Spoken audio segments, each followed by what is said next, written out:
So this is really interesting. I'm glad you brought it up, Mills. So this inventory, it's distributed throughout Amazon's FBA network. It's close to customers. In some ways, that's the best place that it can be to sell through, right?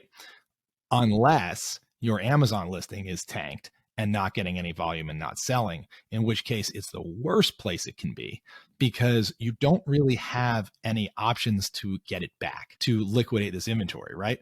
If I had $200,000 of fly swatters in a warehouse somewhere, I could try to move this to a liquidator or something or recover some cash. But on Amazon. Welcome back, everybody, to another episode of Acquisitions Anonymous. I'm Mills Snell, one of your co-hosts, joined today by Bill D'Alessandro. Girdley's out, so we decided to just have fun and see where the show takes us. There's no accountability. While the cat's away, the mice will play. So Bill and I talk about two e-commerce deals, which we used to talk about 2 deals an episode, and we kind of set that to the side. These are 2 e-commerce deals. They're for sale on Quiet Light. Some of them, have more details or less, but these were ones that we were able to pair together. And we talk a lot about 2 unique situations. One of them is a situation where we think that the business is just tanked and is kind of on a downward spiral and is being sold for just the value of the inventory, which got my attention. And Bill, schooled me on why that's not a very good thing. And then the second one is it's a dollar bill counting machines, and it's probably a corporate divestiture or, a carve out of another brand. And so there's some really interesting and fun details on both of these. If you've ever considered an FBA business, if you've ever considered e-commerce, Bill dropped some really good nuggets. So I hope you enjoyed the episode, and a big thanks to our sponsor this week. Welcome back, everybody. Another episode of Acquisitions Anonymous. We have a really fun one today. We're going to dive deep into e-commerce.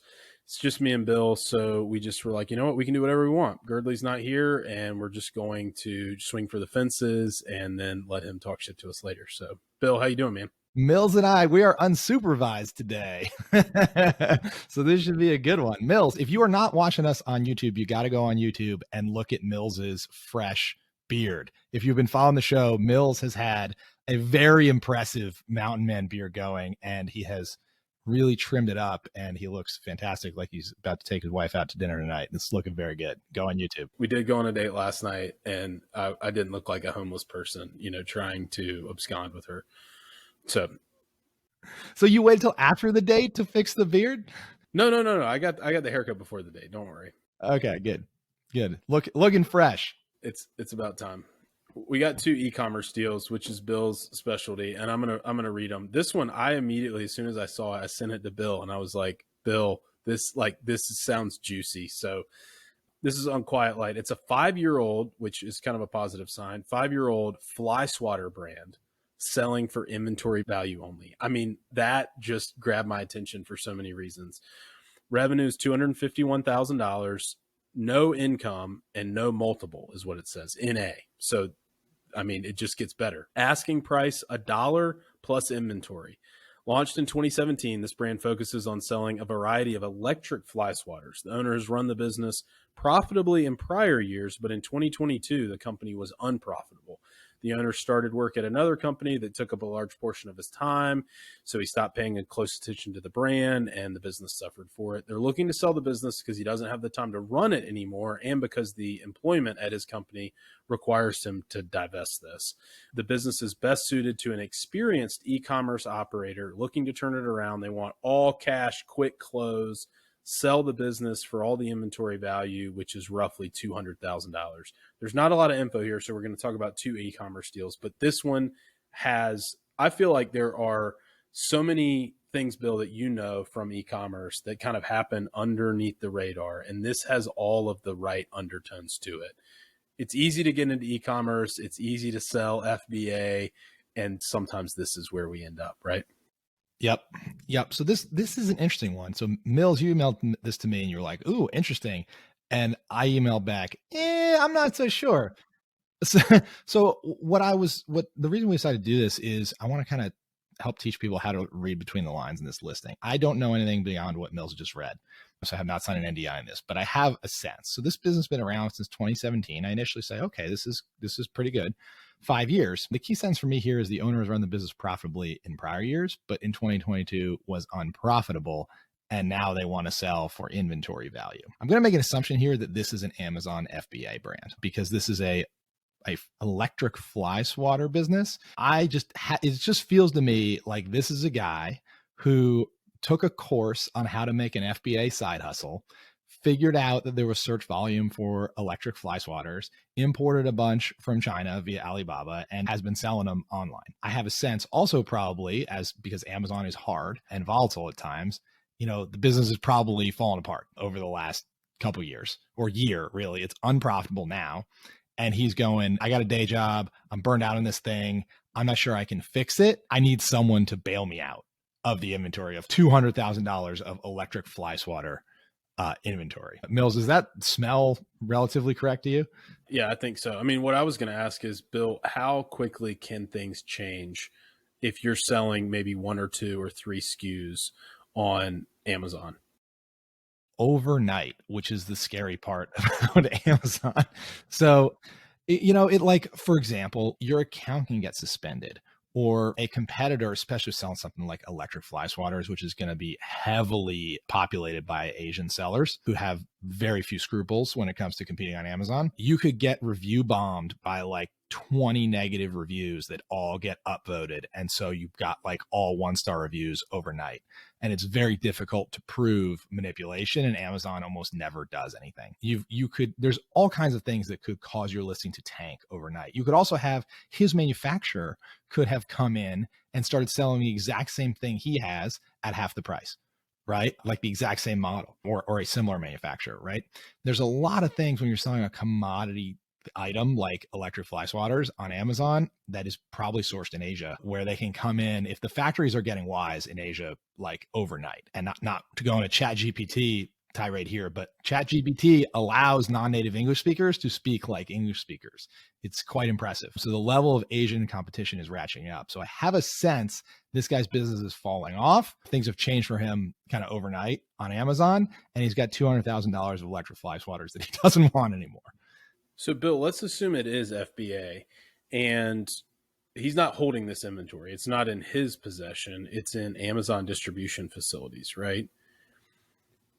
I mean, have you seen this happen before? How does the asset actually change hands from an ownership perspective when there's nobody's the custodian of it? Amazon's holding it.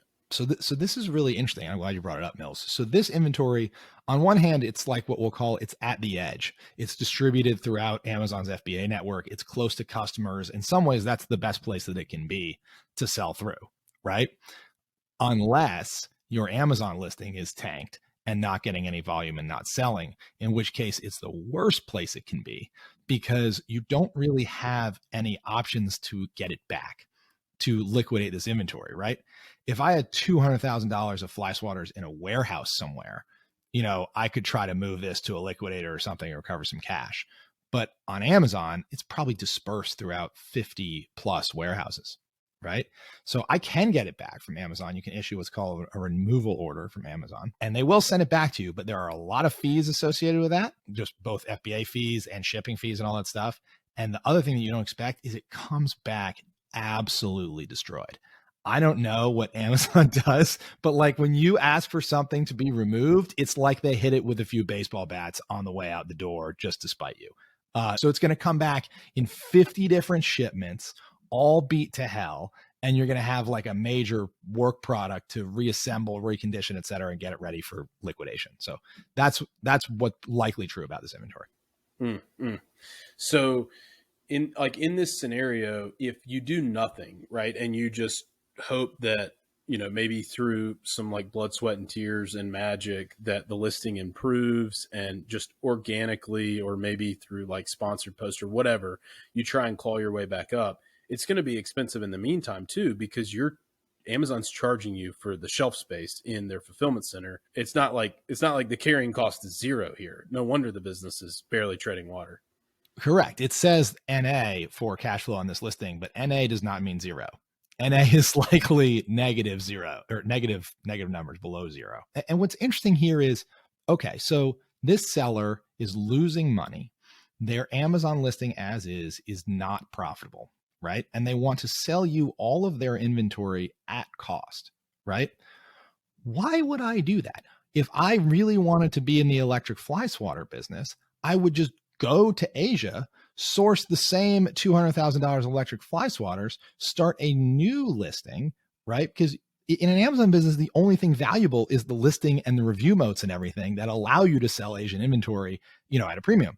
If you don't have that, you just have a bunch of Asian inventory you can't sell and is also stuck to a listing that can't move product. So like, why would I buy it? Like, this seller wants a bailout, right? And you got to smell that here. So is there a scenario, Bill, where you would say, like, I know you've done some creative things in the past with like, taking things on consignment or something like that. If the product is not unique, there's not actually anything proprietary about it, and their distribution model is not unique. Unless you found something out like, oh, wow, you have 1 million Instagram followers or something for these fly swatters, then that's a different story. But they would have mentioned that in the listing. I mean, I guess first question, is there a scenario where you could imagine somebody being able to extract some value out of this situation? And then 2, what questions would you be asking the seller, like reports from Amazon and like sell-through rates? What kind of pieces of data would you need and inputs would you need to actually understand if there's something there? Yeah. So what I would go sniffing for if I were to learn more about this deal is there's 2 things I'd want to know. One, do the unit economics work? And this business is just losing money on overhead. And then also, is there some sort of creative deal structure here where I can share some profit with the seller? I mean, on no planet am I just buying this guy's inventory for $200,000 and letting him walk away, right? And assuming all this risk here. So first, I would want to say, work through the reports and go, okay, what's this thing sell for? What's the COGS? What are the Amazon fees? What's the inbound freight? What's outbound freight? And what kind of advertising as a percent of sales is required to kind of keep this thing rolling as is? And is that a positive number? Like, is that a decently, you don't want that to be 4% positive, right? Like, you want this to be easily 20 to 30% positive and go, okay, the unit economics of this business work. If the unit economics of this business, yeah. Well, I would call it contribution margin. Okay. Yep. Yeah. I would want to make sure that this business was contribution margin positive. And if it's not, that would be the end, right? So I would walk away. If it was contribution margin positive and it was losing a bunch of money and I thought that I had the overhead to take this on and cut all that out, I would consider proposing this guy an offer, almost like a Mr. Wonderful royalty type thing. I will pay you 50% of your COGS as it sells or something. So basically you're going to basically be buying his inventory as it sells, no cash up front, for half off. So he's going to take, if it all sells through, he'll get half his money back, which is better than the 0 I think he's probably going to get. And you don't take any upfront risk. That's the type of deal I would be looking for on something like this, an unprofitable business.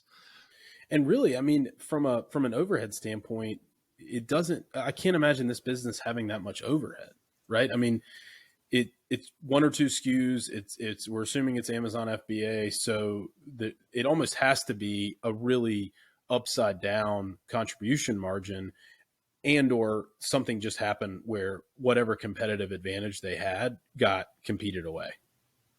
That's exactly what I expect to find here. The way it usually goes on Amazon is something happens to affect your organic rank, be it, bad reviews or sellers at a much lower price from Asia or whatever. Something happens that you're not ranking as highly for electric fly swatter, right?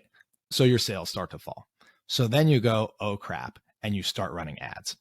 Right. And you start running more and more and more ads, and your revenue stays there, but your profitability gets destroyed because you've traded all this organic revenue, which is free, for paid revenue. But now if you turn off the ads, your sales are going to tank, right, by a ton.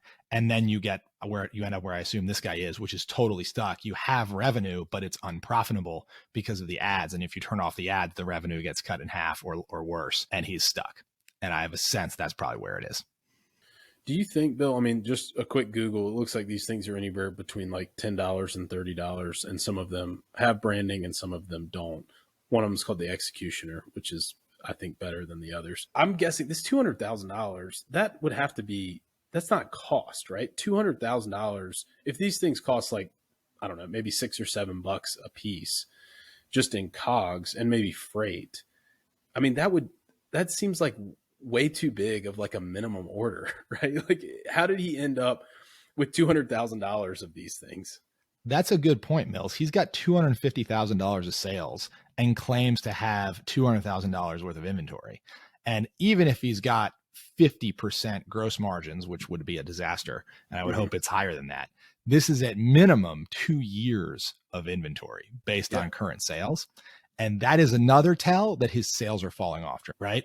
Yep. I bet he had too much inventory, sales are dropping, and what was once 4 months of inventory is now 2 years.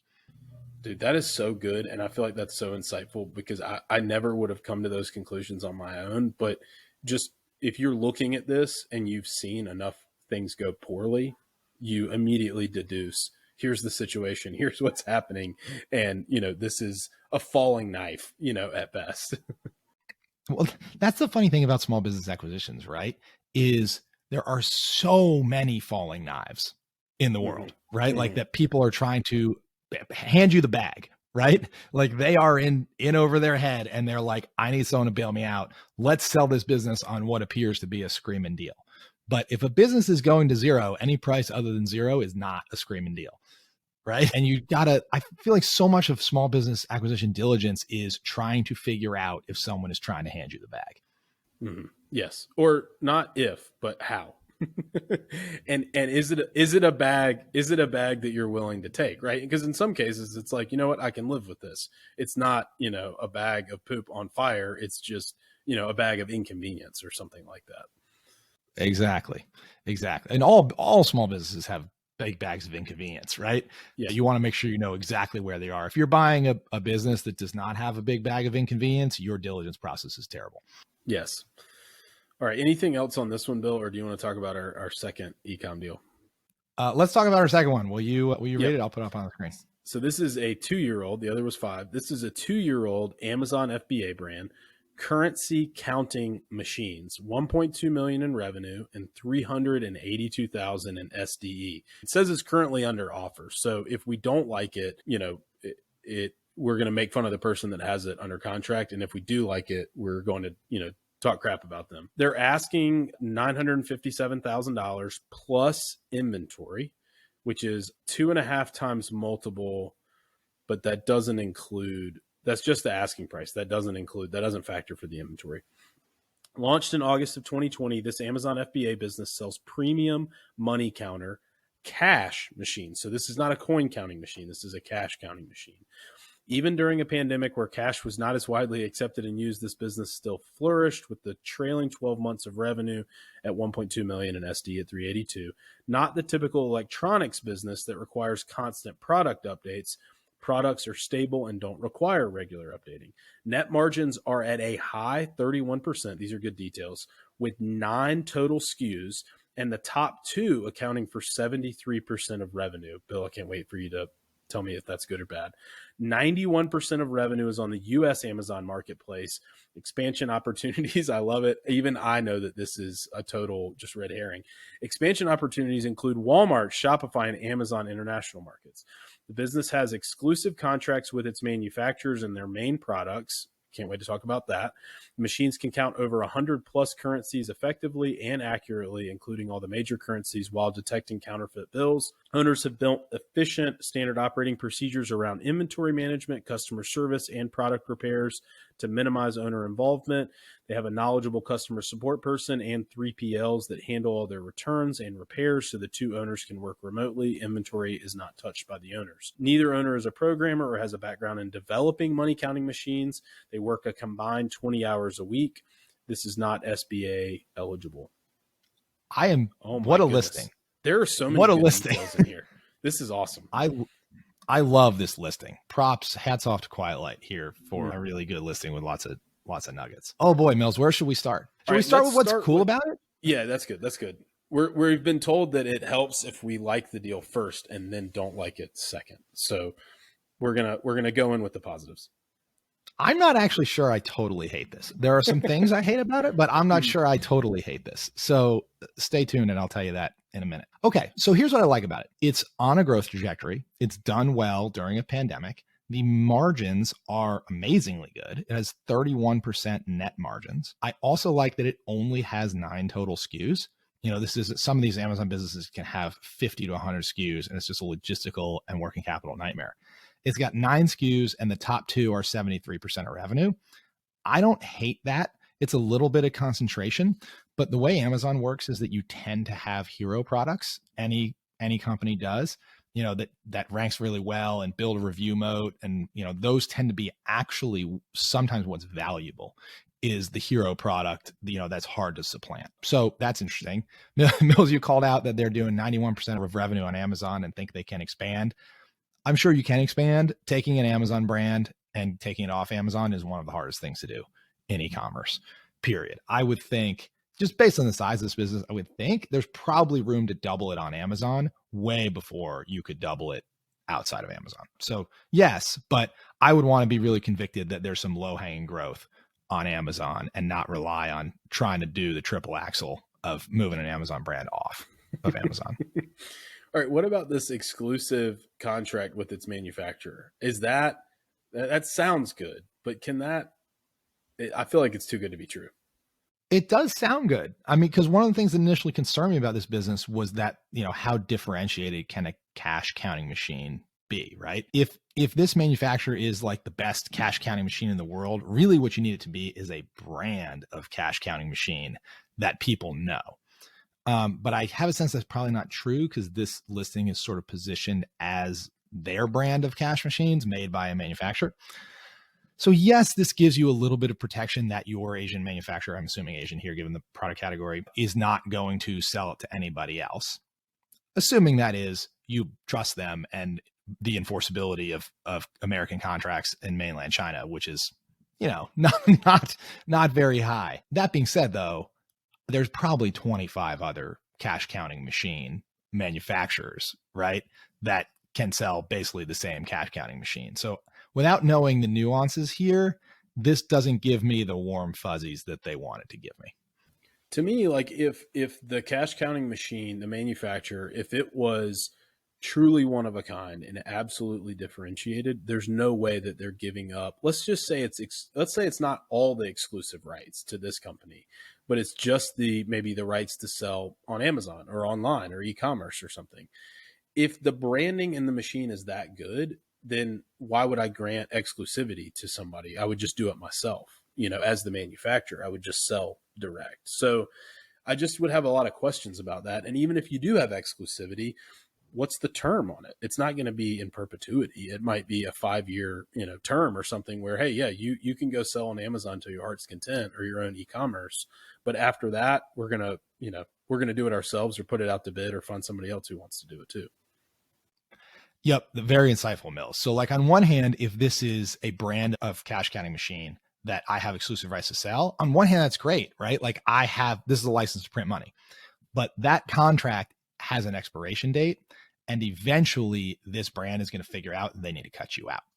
This business model is what I would call Amazon arbitrage, right? And Mills, you say like, well, why would a company ever grant you that exclusive right? Frankly, it's because many, many companies out there are stupid and not tech forward and don't realize the opportunity that is on Amazon, don't want to figure it out, don't want to deal with all listings, don't want to deal with FBA, don't want to deal with all that stuff. And so, yeah, they're configured to sell wholesale. They are configured to sell to retailers. They know how to sell wholesale. So if you can approach them and go, I just want to open a wholesale account and I make Amazon look like wholesale to you, a lot of people have made millions of dollars doing that. The jig always comes up. And eventually the manufacturer goes, holy crap, you're our largest wholesale account, right? Where are all these units going? Oh, they're going to Amazon. Oh, I think we can do that. And they hire some, whip smart 25-year-old and then you don't get your contract renewed and your enterprise value goes to zero. Yeah. Yeah. There's just some risk there. If it almost makes me think it's a little bit better if it's a somewhat commoditized product and it's not the super unique. There's pros and cons for each, but you would really want to figure out what's so special about this thing. It does command higher than average, product margins. So what's going on there? What do you think about, I guess I don't know enough to know whether or not this is special, that it can count different currencies and it can detect counterfeits. But I would think if you have a cash counting machine, it needs to be able to do those things. So maybe it's special, maybe it's not. Yeah, I don't know. I mean, I think like the ultimate, if I were to conceive of the perfect, right, product business, like what you want to have is some sort of innovation where your product is different. You want that innovation to have some intellectual property protection, right? So maybe your card counting machine has an extra long tray or something, or arm that makes it way better to use, and that's patented and no one else can do that. Even if you don't have a patent, the second best kind of protection is something that's hard to manufacture. It's very difficult to find something that requires unique process, and then you need a manufacturer who you can actually trust is not going to divulge your process for doing it, and it's hard to figure out from the outside. And you have your own brand, and you can drive revenue from outside of Amazon or somewhere else. Like you can do really effective direct response TV advertising, or you can do really effective Instagram advertising. That's what makes, a really defensible brand here. I'm not sure this category in cash counting machines lends itself to that type of innovation and patent protection. Mm-hmm, mm-hmm. I like too that they've already kind of addressed some of the operational concerns, which is, okay, this is a remote business and they don't touch the product, but you can say that. That's easy to say, but if you're selling products, things go wrong, you have customer service needs, you have returns. So they're acknowledging, hey, this isn't a perfect, zero refund kind of business, but we've, developed a way to handle that. I have to admit, like the 3PL receiving the refunds is something that I hadn't really thought about, because they're not using third-party logistics outside of Amazon to sell the product and distribute it to customers, but they are using it on the reverse to get product back.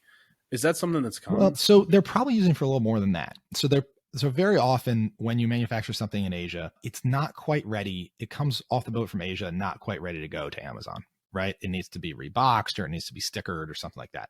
So there's this whole category of 3PLs that are basically FBA prep, right? So they receive your stuff from Asia. So there's this FBA prep. So even if you're a pure Amazon seller, a lot of times you'll still have a 3PL, and that 3PL can do the following things. Prep is one of them.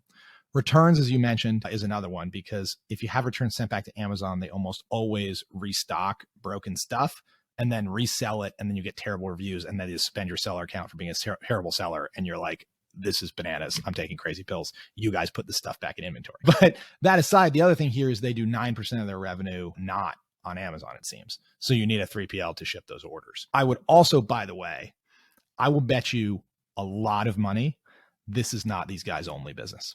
So there's a couple tells on this. Tell one is it's 2 years old and they're selling it, right? So it's 2 years old and they're selling it. And yet, so that's a young business by any measure, right? And yet 5 paragraphs down, it says the owners have built efficient SOPs around inventory management, customer service, product repairs. The business has knowledgeable customer support person and 3PLs that handle everything. Inventories. So like this is a dialed in business, right? After less than 2 years with all these SOPs. No, I mean, yes, it probably is, but there's no way some guy took a course and is like crushing it. Right. Right. And that also tells me too, the fact that only 9% of their revenue is coming from off Amazon and they have a 3PL that seems comprehensive. It also tells me like that account is not big enough. 9% of $1 million in revenue, $100,000 a year of revenue is not big enough to get like a really tight 3PL, like really interested and good. Right. So they've probably got all their other businesses with their 3PL. And this is like one of them, if I had to guess. These things aren't necessarily bad, but this reeks of guy who spins up businesses, identifies niches in the Amazon algorithm, has a really, really tight, is a great entrepreneur, has really, really tight SOPs, right? Gets them just barely 2 years old and then sells them with quiet light every time. This just reeks of that to me. Is there a way to buy a business like this and it work? I mean, or is it, because the way you portray it, right, is I would never want to be on the other side of that trade. Well, yes, there are plenty of times you don't want to be on the other side of that trade for sure. But I mean, this is what you're trying to figure out. So there are guys who are great 0 to 1 type guys, right? And they figured out that they make $1 million plus inventory every 2 years by spinning up new Amazon businesses and selling them, right? Not a bad gig. And that's what they do. They don't want to think about long-term, any of that. I actually have made a ton of money being the 1 to N guy, right? You buy something from the 0 to 1 person who doesn't know how to take it beyond 1, and you take it to N, take it to 2, 3, 4, 5, 6, etc. But the whole key is you have to buy something that has the legs to go beyond 1, right? I mean, they've taken it from 0 to 1 to, what is it? 2 million or 1.2 million in revenue. Like you got to really believe that this can get to 5 to 10 million in revenue, to buy this business. There are plenty of businesses, especially on Amazon, where you can identify a niche and there's about $1 million of revenue opportunity in that niche on those SERPs, with, the number of units sold and the average selling price per unit. And it is relatively, I'm putting easy in quotes, but relatively easy to get to kind of saturate the initial niche. Right. And that's what these guys do. They find the niche, they saturate it, they got a business. The business shows great growth over the first year or two of its life because it's scaling from 0 to the maximum penetration of the niche. Right. And then they want to sell it. And in order for you, they might have, they got 9 SKUs total and 2 heroes. In order for you to take this to 5 million, you might realize that you've got to have like 6 heroes and 40 more SKUs because you got to go into 3 more niches. Right? That's much harder. And it's also unlikely that the whatever brand they've got going of cash machines translates into, I don't know, money bags or some other, adjacent niche. Like, it's got to work. Like you got your brand of cash machines and you take it into electric fly swatters, right? Like it's not going to translate. That's just a whole new business. So you got to make sure that there's headroom in these brands if you buy them. Yeah. What do you think about the, asking price being a 2.5 times multiple and they want to sell the inventory plus inventory? So you want my soapbox on plus inventory? I think we have the same soapbox, but I feel like sometimes in e-commerce, like anything goes. So make your point, defend your case. Mills, you and I definitely have the same sandbox on inventory, or same soapbox rather. So that being said, and by the way, the brief version of the soapbox is you would not sell the business without the inventory, and you would not sell the inventory without the business. It is kind of crazy to ask for to not allow a normalized level of inventory to be included in the asking price. That is how, legitimate private equity style deals are done all across the industry with a working capital peg. And if the business is in fact over inventoried compared to normal, the buyer will pay a little bit of a premium. If the business is under inventory compared to normal, the seller will reimburse by a bit of a premium with a working capital peg. That's how it's usually done. That being said, Mills, I have fought this fight. I have talked to Quiet Light. I have talked to every single broker in the online space, and I have lost. E-commerce businesses are sold as a multiple plus inventory at cost. It's stupid, but that's the way this world works. Do you find that you're able to typically get like some kind of true up on the inventory and gives you time to, if it's FBA, you can't go inspect the inventory, like you would in like a typical wholesale and distribution business. So are you buying 100% of the inventory, or are you able to kind of buy, a factor of it? Maybe, you're paying 80% of the inventory value or something because there's going to be spoilage or obsolete inventory or something like that. So it's a negotiation, right? Like anything else. The key things I look for are like, this is plus inventory. That's all the inventory. That's every single thing, including the stuff metaphorically in the back gathering dust that hasn't sold in 5 years, right? And so the seller is like, boy, it would be really nice just to wash my hands of this whole pile of inventory, most of which is good, but a lot of which were mistakes. Please buy all this stuff. You figure out how to liquidate it, right? So when we look at buying an e-commerce business with a plus inventory price, we're going to go through on a SKU by SKU basis. And we're going to basically say, how many months of inventory do you have on a SKU by SKU basis? And we're usually not buying more than 3 to 4 months of inventory. So if you've got, 3 months of inventory on SKU number 1, great, I'm buying all of it. If you've got 2 years of inventory on SKU number 2, I'm buying, 1/8 of it. Right. And the rest I'm not paying for. But in that case, is it kind of like, I'll take it, but I'm only going to pay you for a normalized amount? Because what are they going to do with it? Especially if it's not sitting in their warehouse. Yeah. But yeah. Yeah. I'm going to take it, but I'm just not going to pay for it. Or I might negotiate I'll take it and I'll pay you for it as it's sold. Every quarter I'll see what I sold and I'll pay you, what was actually sold until it's gone. Something like that, up to a maximum of X, which is, the amount that you gave me. But I'm not buying 2 years of inventory up front. No, thank you. Yeah, just because you placed a big buy and you miscalculated your sell-through rates or something. Right. The other thing is really important, and this seems stupid, but it's worth saying. This business is priced at $950,000 plus inventory. It does $382,000 of cash flow. It is very easy to go, oh, I'm buying this business at a 2.5x multiple, right? You are not. Let's say there's another $1 million of inventory.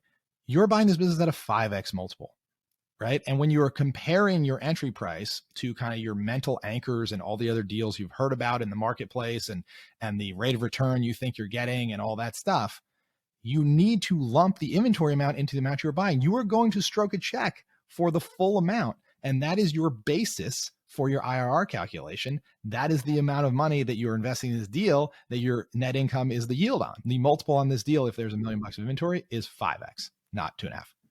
Not to mention it's going to determine your total purchase price, your total equity that you need to bring to close, and the total amount of money that you're going to borrow, that you're going to be calculating your debt service obligations based off of. So exactly.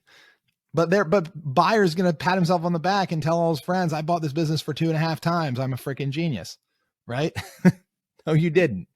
Which is why, by the way, a baseline of level of inventory should be included in the asking price. But that's also why it never is, because the brokers then would have to list this business at a 5x multiple, not a 2.5x multiple, and no one would be interested. So there's this like weird prisoner's dilemma thing, right? Where as soon as one broker starts breaking out inventory, all the multiples on their deals seem lower and a ton of buyers flock to it. And then everybody starts doing it that way. It's also very seller friendly because of the aged inventory thing. Like it allows a seller just to hand the buyer a huge pile of inventory and get all their capital out. I just don't like e-commerce, Bill. I don't know how you make it work. It's hard, man. You got to look at a lot. There's a lot of really bad e-com businesses out there. The other thing worth noting on this thing is it's not SBA eligible. And Mills, help me remember, does it have to be 3 years old to be SBA eligible? I don't remember. I know that, there's a lot of kind of taboo categories, and I feel like maybe, obviously like banks and like there's also like strip clubs and vice businesses and things like that aren't allowed. Firearm related is not. But I'm wondering if because maybe do you think it has something to do with the actual product type and the fact that it has to do with currency? And it could. I mean, I've seen stranger stuff from government agencies. I know SBA hates like, money lending, anything that are financial services businesses. And it's possible this got caught up in a net. I actually think it's because it's too young is the kind of the Occam's razor explanation here. It's barely 2 years old, which I think means it's got to be 3 years old. The other reason, oh, by the way, actually, this might be it. This lends credence to the fact that I think these guys have multiple businesses. The other thing that makes a business not FBA eligible is if it doesn't have its own tax return. So I would be willing to bet these guys own multiple businesses, as I suggested earlier, probably use the same 3PL, and they've pro forma'd out the P&L and everything for this business, and they're just trying to sell off this product line and keep everything else, and that's what makes it not SBA eligible. It's a carve out. I would almost assure you, because that's one more check in the probably these guys probably own multiple businesses along with everything else I said earlier. Interesting, man. That's problematic. I mean, it's not impossible to do, but then all of a sudden you go, okay, what are the shared services? What kind of, efficiencies and buying power do they have that, guess what, I'm not going to have, or I won't have in the same way that they do. That's really interesting. Mm-hmm. Mm-hmm. And then, of course, if Michael were here, he would say, what about all the other ones? Why am I the lucky? Why do I get to buy the cash counting machines, but you're not selling me the other three, like the good businesses, right? Why do you think this one is the crappy one, right? That's what I'd be trying to figure out. Yeah, exactly. I mean, that's the nature of it, right? Is that, they're rebalancing their portfolio for a reason, and they're divesting something. And you go, well, what don't you like about this, and what do you like about the others that make them worth keeping? Yep, exactly. Anything else on this one, Bill? I think that's all I got. I love to see the growth. It's just, you'd have to learn a lot more, and there's a lot of gotchas here. Mm-hmm. Well, these were fun, man. Always learn something whenever we talk about it. And I'm always thankful when we get to hit record on these conversations, because I also just love talking to you about it. So thanks, everybody. And a big thank you to our sponsors, and tune in next week. We'll be here.